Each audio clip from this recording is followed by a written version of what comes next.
in golf, you're trying to create like one functional unit between your hands, the handle, and the club. And then that creates the proper swing triangle and connection to the body. And we can talk about all the things that affects. Yes. But really, the root of everything is right here. These specific spots that if you get connection to them properly, that's going to beep. You can't just like grab this thing like with your lobster claws. This thing does not respond to lobster claws. It just keeps the unity of the arms and the hands, and that is the unit to the club, which is the whole, secret to this whole thing. And this is cloth. Understand that the golf swing is 90% hands and arms. It used to be like back in the 20s and 30s with Harry Vardon and Henry Cotton and all these guys.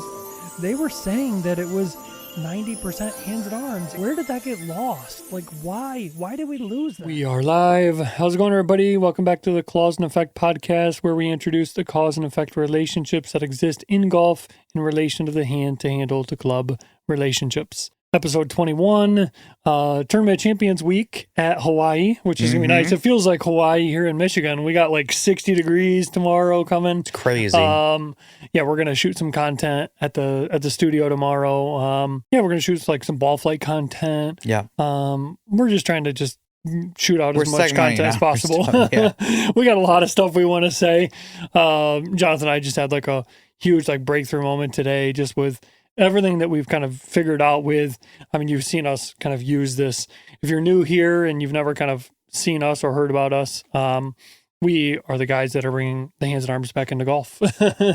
That's what motivated us to kind of create this censored club that has like specific spots that you're supposed to hold. And if you hold them properly, you'll have better control of the club face. And we collected a lot of data, figured out what the best players in the world are doing. And that's kind of what this podcast is about. Just us kind of talking about what we figured out. Yeah, like you've seen us do this demo many times where, we got these specific spots that if you get connection to them properly, that's going to beep.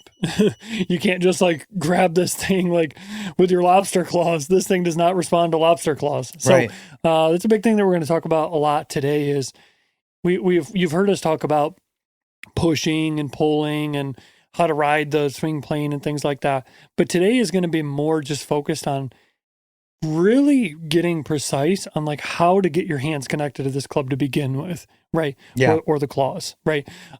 So we're going to really walk you through today, like a process that we figured out is really the best way to just understand like how to control the club face, right? Like in golf, you're trying to create like one functional unit between your hands, the handle, and the club. And then that creates the proper swing triangle and connection to the body. And we can talk about all the things that affects. Yes. But really, the root of everything is right here.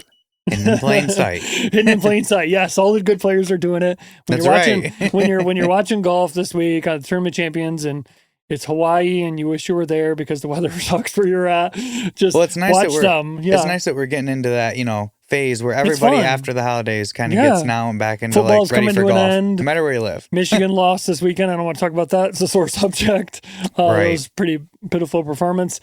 Shout out props to TCU. They played a good game. We still should have won. We should have. Yep. I don't want to talk about it. But at least the Lions still have a chance to make the playoffs. That's right. I'm starting to transition more into football's. I'm not giving as much energy into football now. Golf's kind of taken over. That's right. We're trying to just push out as much content as possible for you guys. Right. Thanks for all the support we've been getting. Yes. On all of our social media channels. It's crazy. We're really, I feel like we're making a difference, which is awesome. Yeah. That's what we wanted to do, right? That's why we created everything that we're doing with this grip. And I'm excited to talk about a lot of this today. So I think we should just jump right into it. Like we're going to go through the process of how people can, for one, activate their hands so that then they can connect them to the handle properly so that they can activate the club face, right? So it's activating the claws in the hands and then understanding how to clamp them onto the club, and then that creates the functional unit. That's right. That's what all the tour players do. This is hidden in plain sight. It's what every good player is doing. Gosh, it's just Yeah, it's hidden in plain sight, and we're going to walk you through what the best players are doing today. I'm using my little prototype here since we had a casualty last week, and we subbed in our new guy here. That's right. But I'm going to use the prototype because I like using it, and this was like one of our original prototypes for the Smart Grip. So, right. Let's just go through the process, like how to create the ultimate connection to the club, create the functional unit. Let's do it because people need this. This is how you control your golf club, not your body. If we start off and let's just go hand and arm straight away, shoulder width apart, right? Like straight away with the hand from the shoulder. Gotcha. Okay. Finger extension straight away. Thumbs are pinched down good. Okay. We're going to go fingers up and try to keep the arms as stable as possible while doing this, opposed to like letting the arms lift up. Oh, okay. Try to keep the arms stable. Again, shoulder high, just like this. Okay. Okay. That's the first phase. And that properly gets the arms to stretch, like the under parts are getting stretched away from the body. And what that does is it really allows you to lock in the triangle with the lead side and the trail side. So it's like the first base foundational like unit for the connection of the swing triangle, because the next phase is extending the fingers away from the palms. And when we do that, that's a different kind of movement. It makes the arms want to come in. If we do that before we flex them away, you're going to have problems with the connection. It's a very common fault we see. Gotcha. Where you could have really good hand connection here up to like, we'll say from the trail palm to lead thumb. But if everything starts breaking down, it gets a little sloppy here in the swing triangle, we have a problem trying to get that to extend throughout the swing. So again, it's very important that we get that right. And the idea is with what we're trying to explain here is that with the up, you're activating the bottom part of the bottom two fingers, and it goes up through the bottom part of the arm up to even the shoulder. Same with the trail hand. Gotcha. So when we go pushing down, out, and away like this, again, we activate that. Now to activate the top, which is the two fingers and the thumb, and the top parts of the forearms, right? We are then going to do the finger extension. That basically... So that's the wrist extension. Exactly. Like allows you to really activate and isolate more of the hands tops and arms of the fingers and then the top of the triangle. Correct. Okay, got it. So radial, basically, fingers going up activates the bottom parts of the hands and the bottom parts of the arms and swing triangle. Exactly. And then wrist extension activates the top parts of the hands and the swing triangle. Got it. Nice. Those are the two things we need. The functional unit locks in when we get that. Because again, it isolates and allows everything to be in perfect claw formation. So then from there, if we just maintain that and just curl the fingertips of the four fingers, we have the claws locked in. Gotcha. So there's like our holsters for the club to set in and things like that. Yeah, exactly. Gotcha. And then now based on like what grip you use, that's what's going to basically create the third part of this, which is the twist. Exactly. Which is just really like the whatever. hand arm rotation. Correct. Exactly. Like how your lead arm is working relative to your trail. When we think about the rotations, it's 45 degrees for our strong grip because we are strong grip advocates. Okay. We want to go 45 degrees of internal like this with the lead. 45 degrees of external with the trail. And then we just slide them together. Boom. And that gets the V's at the trail shoulder like we talked about. Now, if we maintain this and then we just point down and stand up, we're at the golf ball perfect. From right here at the seated chair position. Nice. I like it. So that's our functional unit. So that's right. Everything that we're trying to do in this swing with, you hear us talk about like getting the proper hinge and getting the club like levered properly. You hear us use that term a lot when you hear kind of our content, the push-pull. That's all a perfect blend of these three things, right? We're getting radial, extension, and twist. Exactly. And we're always doing one of those three things at every single spot in the swing. We're blending them. We're blending them, right? That's right. It's not like we're just radialing to start or just extension to start or just twist and then rolling it open. It's gradual. Like blend. But understanding from point A to point B throughout the swing and knowing the increases, then it breaks it down and makes it simple. Correct. But if we don't start again with what our main focus is on this podcast is the understanding this functional unit and understanding this up, the back, like the around, and then we clamp together. Correct. Exactly. Then we got our clocking lamps. And then once we have them clamped together, then now it's like we always use this analogy of like the handle is the steering wheel, the club face is the car. Now we can steer our car. We split the club in two, like this, right down it. It's like we have trail hand, that controls trail side. lead hand controls lead side. Gotcha. So that's controlling the trail side of your car and the lead side of your car. So that's why we start like this and go like this, because boom, we can then put it on the club like the way we want. And when we think about the like weak, neutral, and strong, technically it's just a difference in rotation, because we want to be able to push down with the bottom parts of the hands, and control that handle, because it just becomes, the club becomes weightless. It's like a hammer. It's like a lever system. You push down on the button and the club head comes up. Like the teeter-totter. That's right. And it's a natural force if you learn how to lever the club head above, direct it up and back behind the handle, and then slam it down properly relative to the ball. It creates it's like an effortless force that's consistent. And it's that's got good what the claws allow you to do. Yes. You're directing the club in the proper way. But again, when it comes back to this. Jedi. That's right. And that's why we, again, are explaining this so much about how these claws work with the up, the back. Yes. And then the around. And then you place them on. Boom. We're good to go. Correct. And now let's talk a little bit about how we always talk about the trail palm connecting to lead thumb knuckle. Sure. So we've got this, we got this, we got this. Now let's clamp them to each other. Yeah. Okay. Let's do that. And let's be really just kind of descriptive of where we're pushing, how we're pushing. So if we hold those hands straight away from shoulders, we'll do it from the standpoint. So let's say I get my up, back, got my strong grip, perfect claw. Right. Up, back, perfect claw. So it's like this, right? And then like I'll rotate that. Now they're matching. So if you notice, like if I was in perfect extension almost with my fingers, they're almost like in parallel to each other, right? So it's like this is the pressure that we're trying to unite, like this way, to give ourselves the best like security against the handle. So when we talked about in the knuckle pads, again, the knuckle pads are the inside, like the outsides of the knuckles are here, right? Like the back of the knuckles, right? The ends are the knuckles, and we all have these pads. So we're trying to get the club to basically rest against them because they're the most secure part of the hand.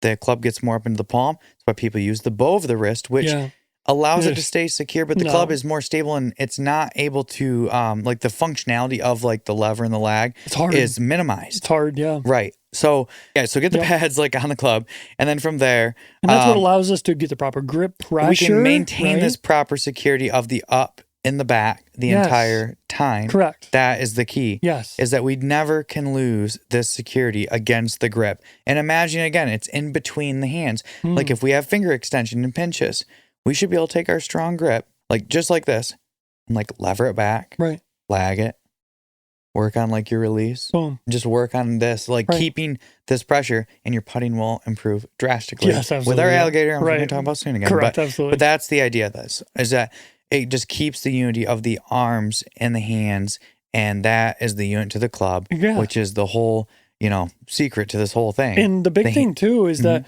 when we're creating like that radial, getting the fingers up and then fingers back and then twist, that's basically allowing us to get that trail palm perfectly connected to that lead thumb knuckle to create that unification. But also understand too, it's not just trail palm, it stems all the way up here, all the way through the under part of the arm. So it pins his trail elbow like in front of his trail side of his body. And that's one of the most common things you'll see with any tour player.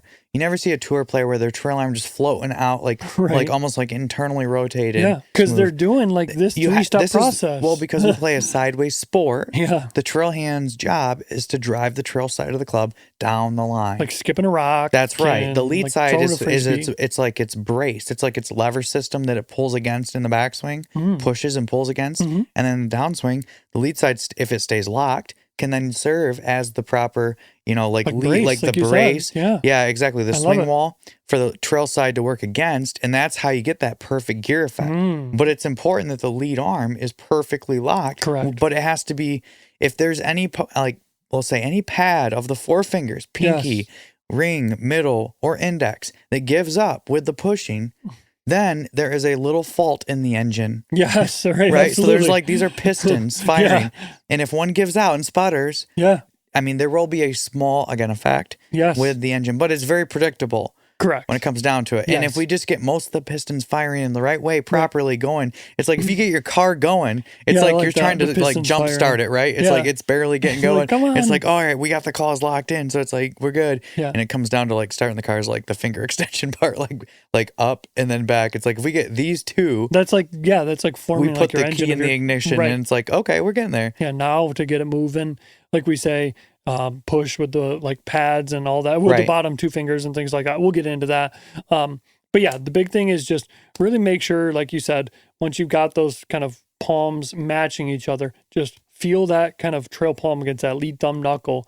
And again, once you feel this, and this, then that almost creates like a little like kind of clamp connection spot right here where it's just right in there and just locks right in there. Right. And then once you have that, then that gets the trail arm pinned, like you said, and then now you have, because you, like we said, once you do all this, you're activating this part of your triangle, and now this is the trail side of your triangle. Connect them. Shoop, now both pieces create one swing triangle. For sure. Which is what we want. Now, from there, let's connect them to the club, because now we're trying to create a functional unit.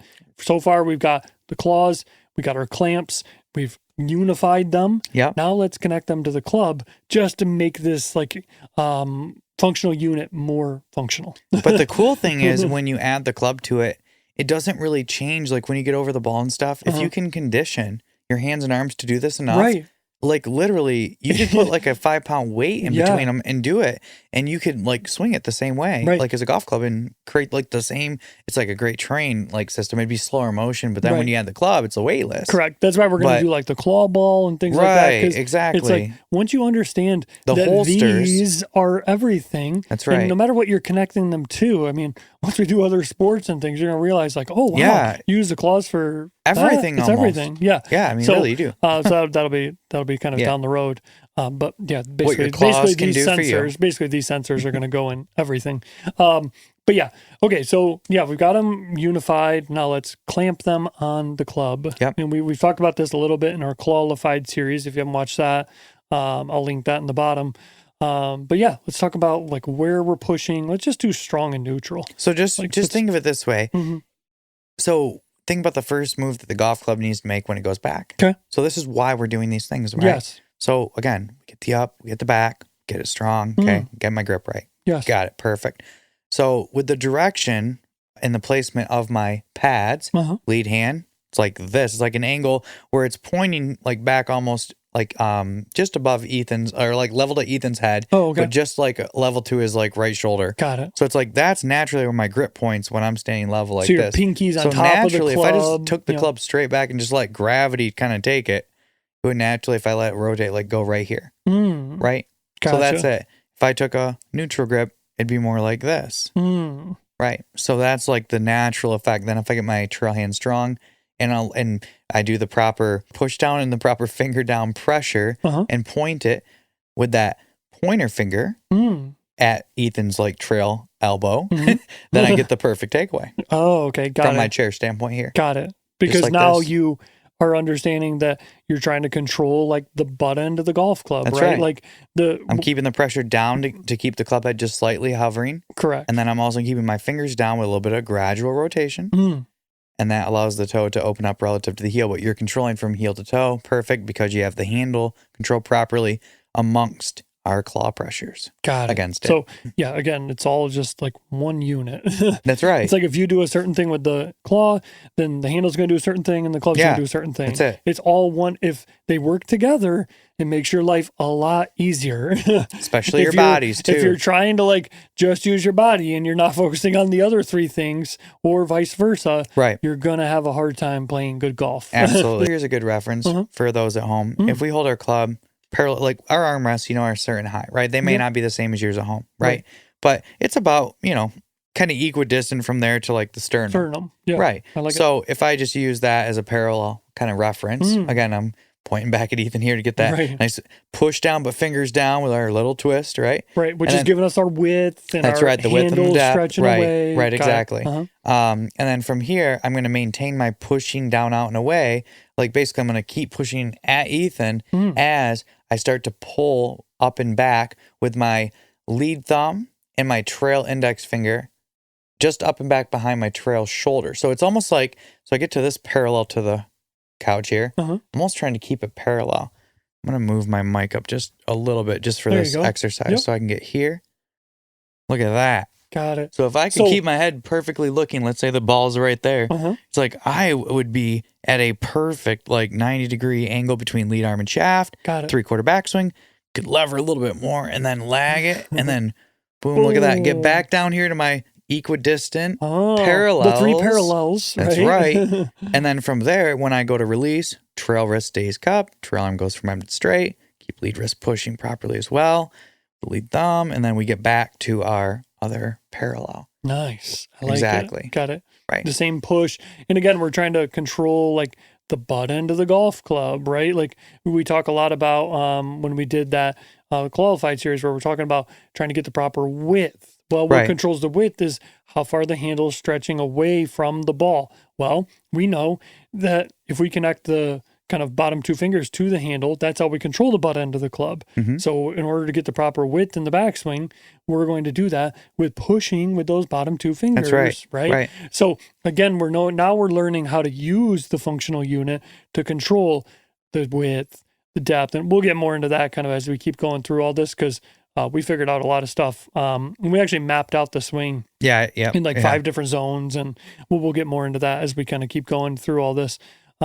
But yeah, I really like how we're just talking about how that swing triangle in the hands, the handle, and the club are one functional unit. And if you push properly and you do what you're supposed to do with the claws, then the swing triangle stay together, the handle will do a certain thing, and the club will do a certain thing. And that's what we're talking about, right? So at the top of the swing, go back to that position you were just in there at the top. Yeah, so you're pushing with these 2 fingers a certain way against this butt end of this golf club, right? You're also pushing with that trail palm against the lead thumb knuckle. To keep the connection, my claw clamped. Yeah, because you want to keep this connection together. Because if I come off, it's hard to keep it back, but when I do, then it keeps my trail elbow properly pinned in front of my body. Correct. So then I create naturally lag if I direct the butt end of the club in the right direction. As we've said, if I am pushing out properly and I pull properly, if I direct the pushing, like the under parts or the back parts of the lead hand, under part of the trail hand, and the butt end of the club, down, out, and away at the target line until I reach the club parallel to the ground position. Parallel again. Yep, exactly. Butt end will be approximately 4 inches behind its starting position. Correct. And then from there, if we get the proper release, we have a perfect divot, impact to the ball, everything. Perfect. Yeah. Then you'll see that perfect tour release, the perfect tour rehinge. The PGA Tour logo at post impact is a perfect, perfect rehinge move. I mean, it's not like all these things that Genghis and all these guys are talking about where it's like pull the handle left and feel the springing off the ground with the legs. It's like, whoa. Like, just look at the PGA Tour logo. The thing that we're trying to do is we're just trying to make the idea of could you do what looks like the PGA Tour logo move in a lot of different ways that you think about it, right? Yes. Of course, you probably could. But what's going to make the most sense, especially if you have issues, and to be honest, most people do. Just making it as simple as possible. That's what we're really just, again, trying to break this down.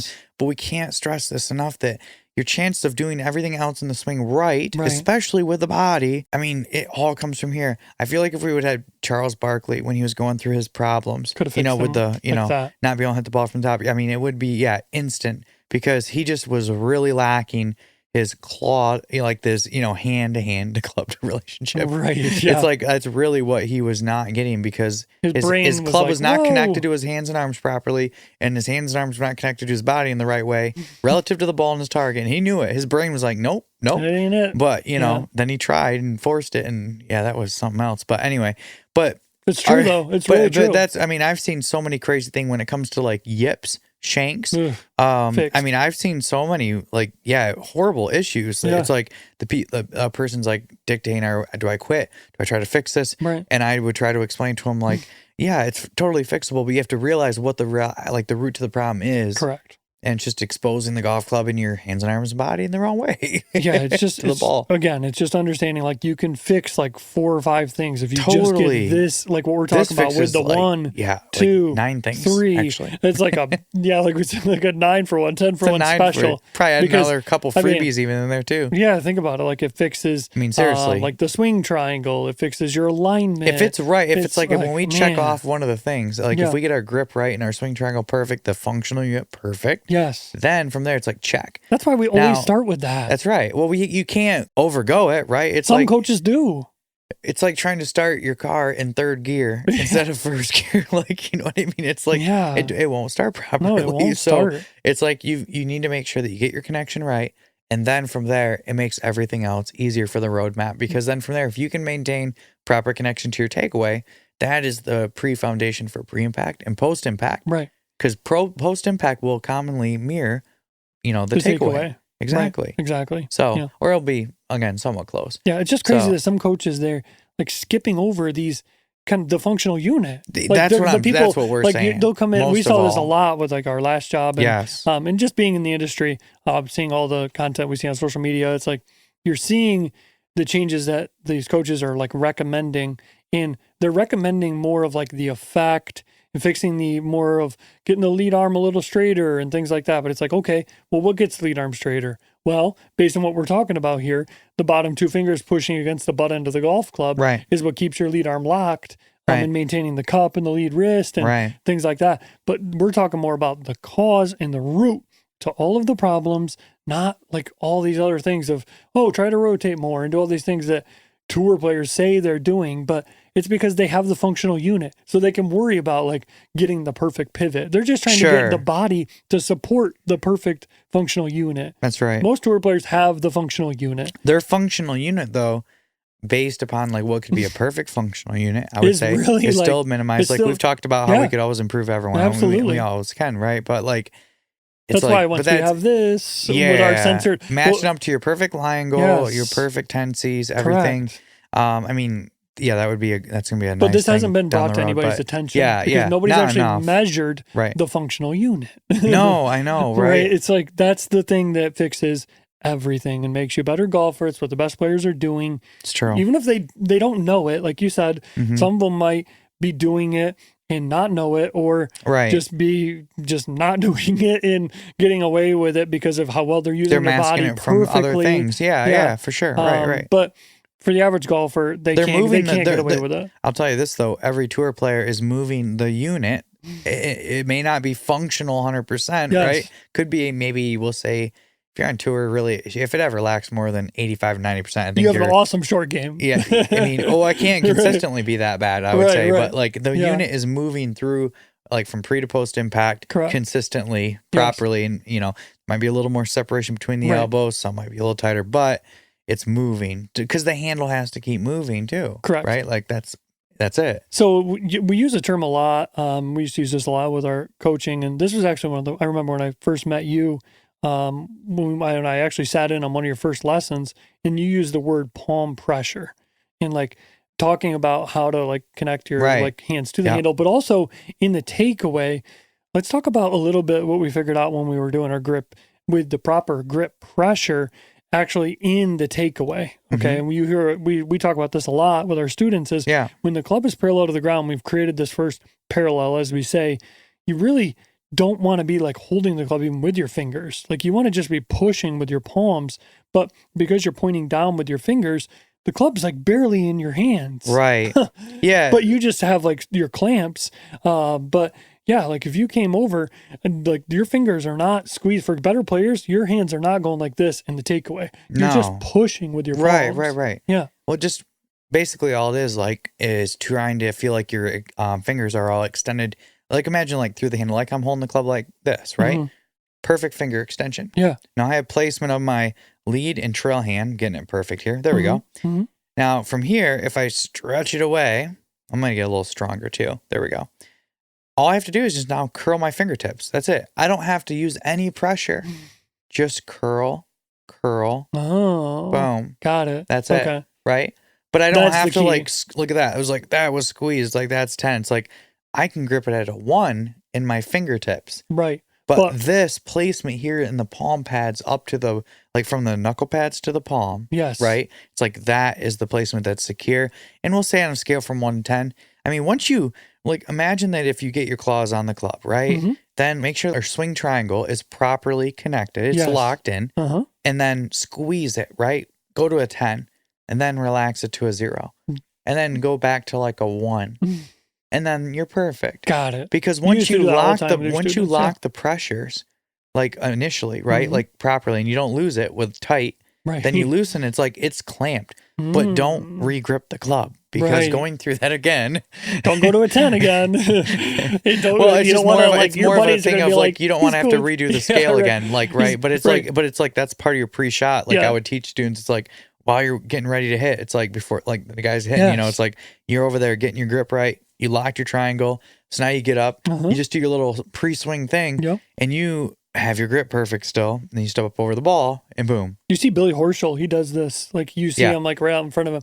He's like molding. Very methodical with it, They're trying to just mold their hands and lock onto the swing handle triangle so that they can lock their triangle in. And now it's like, okay, cool. Got my functional unit, go into the ball, point the fingers down, lie angle's perfect, club's flat on the ground, maybe slightly toe off the ground, and now you're good to go. Now you can steer your car. That's right. But yeah, you can't skip over this step. So that's the kind of big thing. Far too skipped over. Way too skipped over. Gosh. It's just like that's why we're a travesty. That's why we keep just like drilling this into people's heads. And for those watching this, you might just keep hearing us say this and you're like, okay, I get your point. But like truly, like until you really experience it though, like because that's what makes us, so ambitious about this is like and want everyone to do it. It's like you don't realize like when you actually do it and you experience it, golf becomes so much fun. And you're like, you hit that shot and you're like, wow, like how did that ball just go that much further? And it's like, whoa. And then you're starting to feel new things in your backswing, downswing, follow through. It's like things start like coming,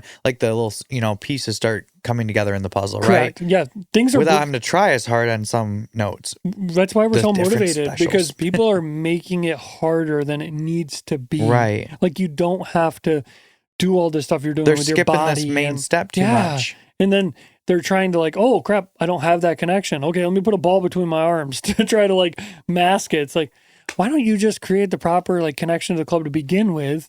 Like you look at this grip here. It's one of our original prototypes, as we said. So this isn't going to be what it looks like as final product. Right, of course. It's like Proto 3. But there's these strips that are in this club that coincide with the pads. Yep. So when we talk about everything that we're doing, boom, boom, boom. Now you can take those pads and place them on those strips. And if you place them on the strips properly, you'll get that beep. You can't just come up here and like grab it with your lobster claws and hold it in your palm and things like that. That's what tour players are doing is they're like, okay, I'm right here, got their swing triangle, but they're also like, I want to really hit a fade this time. So maybe I'll grip here a little harder so I can control the heel more through impact. Right. Or maybe I'll grip harder with these pincher fingers so I can get the top edge to turn over more. That's the stuff they're thinking about. Not, am I jumping off the ground and using the ground and all this stuff that it's a small piece of the pie, but it's not the most important thing. It's definitely not. It's not. It's definitely not. To be honest with you, 30, 20, I'll tell you this right now, that for myself and all of my students, the time that they hit the ball the best, like all the best shots that we've all hit, me watching them seeing me hit, whatever, it was when the functional unit was in the best proper connection. Correct. And formation from basically the takeaway, like it's that setup, of course, to start. And then we have the takeaway, pre-impact and post-impact. Right. The elbows were locked. The trail arm bent properly in the backswing. Went from bent to straight. Trail wrist stayed cupped. Took the perfect divot. Everything was, fluid. The ball went right. It's like, oh, that's great. Now the ball didn't go right. It went in the correct direction. Right where you wanted it. But yeah, it was perfect. Oh, actually, typically, I would say that every single student, when they actually hit that perfect shot, it actually hit the target it was supposed to hit. Right. At the end of the day, like when you're trying to hit a certain ball flight, and we're going to get into this more with the ball flight content that we do this week on our foresight, is we're really just going to talk about like, okay, pick what quadrant of the ball you want to hit. Right. Top of the inner quadrant, bottom of the outside quadrant, which is not good. Don't ever try to hit that quadrant. But just pick your quadrant. Okay, now take your functional unit with your swing triangle, your hands, the handle, and the club, and understand how to get the club delivered to that quadrant properly with the heel leading the toe. The face is 4 quadrants as well. So if you go here and here, and the ball has 4 quadrants, imagine the back of the ball is flat, has like a flat surface. So when we think of those 4 and those 4, there's no quadrant that truly is a bad one if you are striking it properly from pre to post impact with your club positions, like hand to hand club. But we highly promote for the average golfers. We're trying to get that lower inside quadrant or the top inside quadrant, just to teach you how to sport. just trying to get you to realize that like your error for direction is typically, if you're a little problematic, right, it's going to be a less of an error than if you get to those outside quadrants, especially that top one. Things get real, sketchy. 99% of the people listening to this right now are not hitting the inside quadrant enough. Probably not at all. So 1% of the people, yes, we could teach you how to hit the outside quadrant and hit a fade, and we'll talk about that a little bit in our content this week. But a lot of that content is going to be focused on how to hit the inside and middle quadrant of the ball. And really, when you're hitting the outside and middle, you're not doing anything different in swing. You're just doing static adjustments. Sure. That's it. You're taking your functional unit and going, and pivoting it a little bit, pointing more like left to your target or things like that. And now that quadrant of the ball lights up.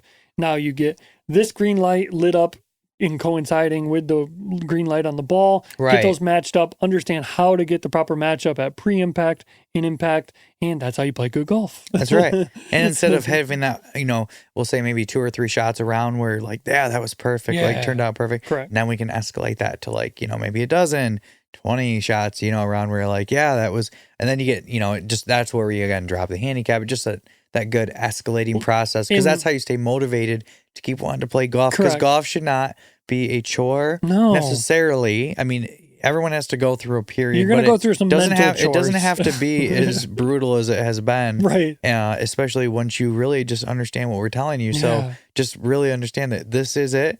Focusing on what we're saying with, the hand placement, the drills that we're talking about, the up, the back, and then the around, like this. It's like, that's it. Yeah, but just very like zen, like your control of this golf club. And that's why we like these small clubs. Let us know in the comments if you want a small club. We've been getting a lot of people saying they do. And we're working on different prototypes and stuff, durability, things like that. Because we had a situation last week where it was like, all right, that prototype, we're going to need to make a little adjustments to that. But it was funny. I was actually watching that episode and I remember the spot, and I actually should do a piece of content on this where I could see that it was like starting to split, and I pointed at it and I said, like, be careful. And I know. 10 minutes later, it's like, break it off. It's like, I had a feeling that was going to happen. But we just want to make sure that with these small clubs that you're just getting this understanding of this proper relationship, right? And it's right here.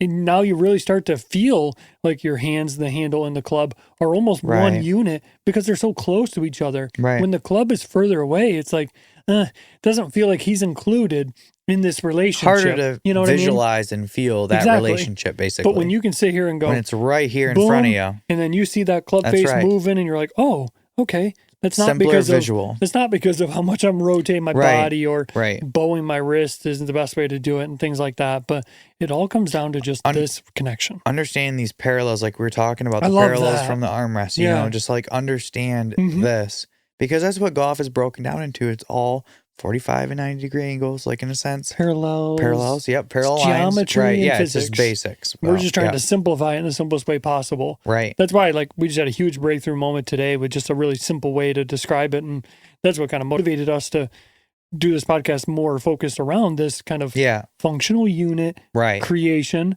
and then understanding the effects of that, and just a simple way to describe, where you hear us talking about all this time. It's like, why do they keep just talking about this connection to the club? It's like, because this is how you control the swing plane. This is how you control your body. This is how you control the lag. This is how you control the proper release. It's right here. It's with the hands. Right. It's with the handle, and it's with the club. It all starts with the hands to the handle. Yeah. We're going to have a whole exercise course that you're going to do around just getting better claws. If you have a hard time, we've heard this in the comments where it's like, hey, my hands are cramping up a little bit. Perfect. We got a drill to help you work on finger extension so you can activate those pads. Your job at the end of the day is to activate these pads. Become more flexible, or the most flexible you can be. Right, exactly. Because we want you to imagine, because you'll have them on your club eventually, don't worry, that you have these strips on the club, and then connect your pads. Go okay, a good visual you could do is imagine there's Velcro on your pads, and there's Velcro on these strips. Connect the Velcro, and then understand how that controls the face. Yep. Love that. That's a really good visual for people. Cramping the knuckle pads. Yeah. I don't even really want to do seated swing solutions and hot takes today. I just want people to just digest this information and just go just practice this. Practice working on getting your fingers up of your palms, getting your fingers back of your palms, and then getting that proper like the twist to accommodate whatever grip style you choose, but choose neutral and strong. Neutral or strong. Yeah. But and then just understand how boom. Like we were saying, again, let's recap it just so people know. Yeah. We got so it's fingers up, which is activating the bottom parts of the hands and arms. Swing triangle. That's right. Perfect. That's right. Okay. And then we go back to activate the top parts of the fingers and hands and the arms. Got it. And then from there we go 45 degrees of internal rotation with the lead hand. For strong, yep. 45 degrees of external with the trail hand. Boom. Clamp them together. And then I curl my fingertips. There's my claws like this. And then it just sits right in there. And he's just trying to get those pads. He's like trying to get those pads. It's not on, or else it would be dinging. It would be dinging. It'd definitely be dinging. But yeah, it's just trying to match up those pads because what you just did there with that if you look at it, where's the club? It's at my takeaway. Oh, interesting. What so if I basically thing. Just go down with my wrist like this and got up and bent forward. Oh, here we go. Here we start. Where's the club going to go? Oh, and then where's it going to want to go? Oh, right. Where's it going to come back to? Interesting. No way. Wow. And then, You mean I didn't have to move my body? It's like the fireworks go off in your head and you're just like, are you kidding me? Like it can be like that. If the alarm bells aren't like going off once they do happen, it's like really exciting. We're just going to keep saying the same stuff in different ways until it gets through to everybody that this connection to the club is all that matters. It's true. Then your body and everything is going to be the effect. That's right. And it will be affected in the right way. So it looks good, feels good. Correct, right, exactly. But at the end of the day, these are the claws, and how you connect them to the club creates the certain effect of getting the swing triangle, controlling the handle, controlling the club, and controlling your swing, which then controls your body and all these other things. Stop worrying about the effects, worry about the cause. Get the claws. Now, one last thing before we wrap it up. Yeah, for sure. When you do get your claws and you do get this connection properly, I just said it should feel good, and it will feel good when you hit the ball properly with this. But it may feel extremely awkward. It should. Like it has to, because to like change something, it's gonna feel different, right? Like if you're not changing, or if you're actually changing it, it has to feel different. You know where my thing comes in with that? So many coaches don't walk their students through the process enough, like we're doing right now, to where when they're trying to make a change, they're worrying so much about the effect, but they don't understand the cause. And if you don't understand the cause and you're just worrying about the effects, it becomes hard to trust. And when you get anxiety and you hit a bad shot, it's like, oh no, like I don't know why that happened. And you just don't really understand the root of what's actually going on. It. That's how like my job was possible. Like when I was a coach, is like my students. It was like, okay, their grip is good, check. Their setup's good, check. Alignment's good, check. Okay, here's the fault. Boom, boom. Like, all right, we're good. But it was like, it wasn't like they came in every week and it was something like different or new. It was like, oh, here's the program. Here's the beginning and the end. And like, here's where we're at. Here's a little. You'd come in for your tune-up and we're like looking at your car, putting it up on the jacks, and it's like, like, okay, sometimes it could be as simple as, okay, maybe you're not connecting to this strip properly because you don't have the was all in just getting the functional unit properly connected at setup. Correct.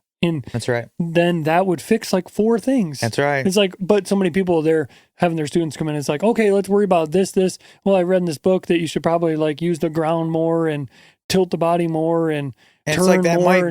That might be an effect. Right. But typically to do these kinds of things, like if you're doing what you're supposed to with the functional unit and supporting it, then it makes more common sense of how that works, because it's what controls the entire upper half of your body and torso. Right. Your hips are like a separate unit. Correct. So yeah, I mean, we're giving you all this, which is again, all that really matters. We're giving you the top half. That's right. And if people can hit the balls or hit like a drive 300 yards off their knees, there you go. Like, I mean, our people are going to be like, if you're going to follow our process, if you can learn how to do these parallel ideas, this is how you do it right here. Correct. Yeah. Like, you just got to get the down. That's gonna be your party trick for everybody watching our content, and everybody that's gonna have their small clubs. They're gonna just get on their knees, hit a ball, and hit like 300 yards. And people are gonna be like, "How did you do that?" And you're gonna go, "The claws." That's right. That's right. That's gonna be your little party trick. So, we just want people to just focus on these 3 things. That's what this podcast is gonna be about. we're not going to do seated swing solutions. This is the seated swing solution that we want you to work on for the next week. And you don't need a club. You can work on it with just getting the pinch, get the fingers extended up, get them back, get them twisted, then clamp them together, connect them to the club. Imagine you're connecting those pads to those pads on the club. Just get them like linked on there, right? It's like a magnet. Right. Get them magneted on there, not squeezing too hard. Then you control the face, work on your three parallels. All the pressures are in here. Boom. Fingers are just literally curling. That's it. Yeah, that's all they're doing. They're curling. Maintaining extension feeling, just curling the tips. Correct, exactly. Yeah, once you learn the curl is what connects you to the club, not the squeeze or the lobster claws. That's right. Then it's just going to make your life a lot easier. So, links are all in the bottom. Thanks for all the support we've been getting. Yep. Part 3 and 4 of the Qualified series are coming soon. We talk about how to start the downswing and get to the proper impact, and then how to get the proper impact into the follow through. So those are coming, as well as some ball flight stuff this week. We're going to talk about how to hit some low shots to kind of help you when you're watching the golf this week and they're in Hawaii and they're hitting these low shots and you're like, how are they doing that?